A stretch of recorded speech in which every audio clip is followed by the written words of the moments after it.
Good morning, Nova Scotia. I'm Dan Budgell, and this is your Lighthouse Local for Thursday, August the 27th.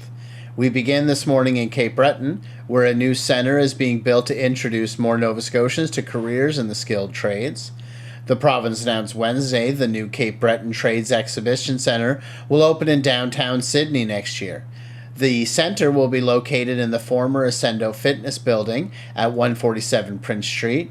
Once renovations are complete, the facility will contain about 15 interactive trade booths representing careers across the construction industry.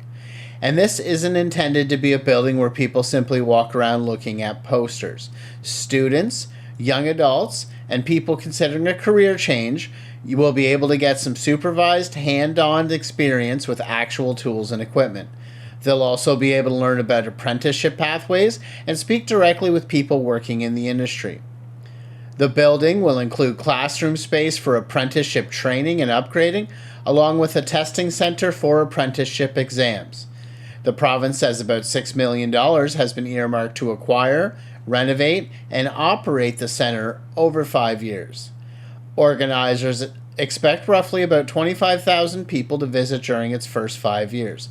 The center is scheduled to open in 2027.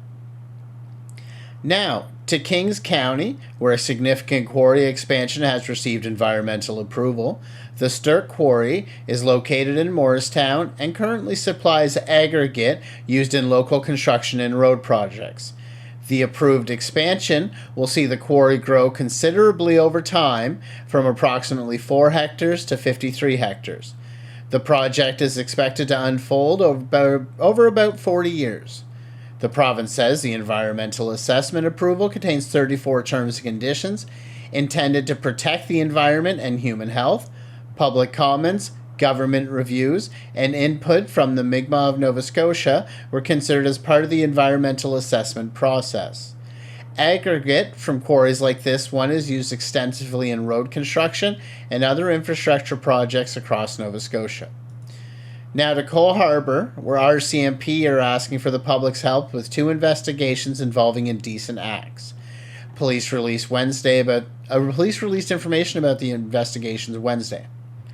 RCMP say one of the incidents happened around noon last Friday. A woman was walking on a trail near Circassian Drive in the Forest Hills Parkway Tunnel when a suspicious man allegedly exposed himself to her. Anyone who may have experienced something similar or who has information that could help investigators is asked to contact the Halifax Regional Detachment RCMP. Anonymous information can also be provided through Nova Scotia Crime Stoppers. Now look at provincial politics. Premier Tim Houston is in Iqaluit today for a meeting focused on reducing trade barriers inside Canada. The Committee on Internal Trade brings together federal, provincial, and territorial representatives.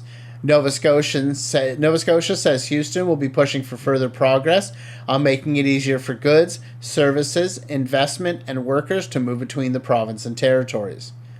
One area Nova Scotia will lead the discussions on is labor mobility.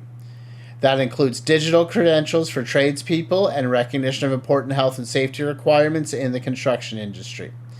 The issue has taken on a greater importance as Canadian governments look for ways to strengthen trade with Canada amid continuing uncertainty involving the United States. More than $530 billion worth of goods and services moves between provinces and territories each year. Now a quick public safety note for anyone planning for a swim in HRM. Sandy Lake Beach has been closed to swimming because of a toxin producing blue-green algae bloom. The municipality says the beach will remain closed to swimming until further notice.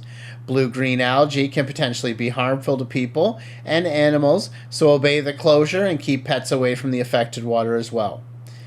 And if Micmac Boulevard is part of your drive today, there's also traffic delay scheduled between Horizon Court and Highway 118. Give yourself a little extra time if you're traveling through that part of Dartmouth. Now let's get into Thursday's weather. And overall, it's shaping up to be a pretty nice late August day across much of Nova Scotia. Around Halifax, we're starting the morning near 17 degrees. Expect plenty of sunshine throughout the day, with a temperature climbing to around 25. Tonight stays comfortable with a low around 16. In the Annapolis Valley, Kentville is starting around 14 degrees this morning. Mainly sunny skies are expected there as well, with a high around 26 and a low tonight near 16. Through Truro and central Nova Scotia, it's a much cooler start. Temperatures in the Truro area are near 11 degrees this morning, but don't let that fool you. Environment Canada is forecasting a high of 28 degrees this afternoon, although communities close to the Minas Basin will be considerably cooler, around 20. The humidex in the Truro area could reach 34. Down in Yarmouth, fog is in the story early this morning. Visibility at Yarmouth Airport was down to around 200 meters at 6 o'clock. So if you're driving in southwestern Nova Scotia this morning, particularly around areas of dense fog, slow down and leave some extra distance between you and the vehicle ahead of you. Once the fog clears, Yarmouth gets a very nice day, with mainly sunny skies and highs around 26 degrees. And across Cape Breton, sunshine this morning gives way to a mix of sun and cloud later today. There's a 30% chance of showers late this afternoon, along with a risk of a thundershower.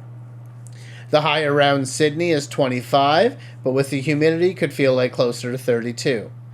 So the Thursday weather headline is sunshine and summer warmth throughout Nova Scotia, some thick morning fog in the southwest, and a chance of a late day shower or thunderstorm in Cape Breton. Now to sports. The Halifax Mooseheads gave fans in Dartmouth plenty to cheer about Wednesday night. The Herd defeated the Charlottetown Islanders 5-1 in preseason action at the Zatzman Sportsplex. Halifax got a strong performance in goal from Jack Fickthorne, who was nearly perfect while the Mooseheads' offense put 5 goals on the board. It's another encouraging preseason result as coaches continue evaluating the roster ahead of the regular season. The Mooseheads now continue through training camp with more roster decisions still to come. We'll keep following the Herd as opening night gets closer. And around Nova Scotia, we're still in that wonderful sporting overlap where soccer fields and ball diamonds are busy while hockey is already roaring back to life. If your local team, athlete, or community sport organization has something worth celebrating, please send it to Lighthouse Radio. The same goes for community news. Whether it's a fundraiser, festival, market, volunteer effort, road issue, municipal decision, or simply something happening in your community that deserves a bigger audience, we want to hear about it. Lighthouse Radio and province-wide and local news shouldn't depend on your postal code. And wherever Thursday takes you, Lighthouse Radio can come along. We're available on iOS, Android, and Alexa connected devices, and always online at lighthouseradio.ca. Lighthouse Local is proudly sponsored by Sackville Driving School, the road to your driving success, sackvilledrivingschool.ca. I'm Dan Budgell. Have a great Thursday, Nova Scotia. Enjoy the sunshine. Take it easy in that southwestern fog this morning, and we'll keep you connected with what's happening across the province. This is your Lighthouse Local on Lighthouse Radio. Have a great day.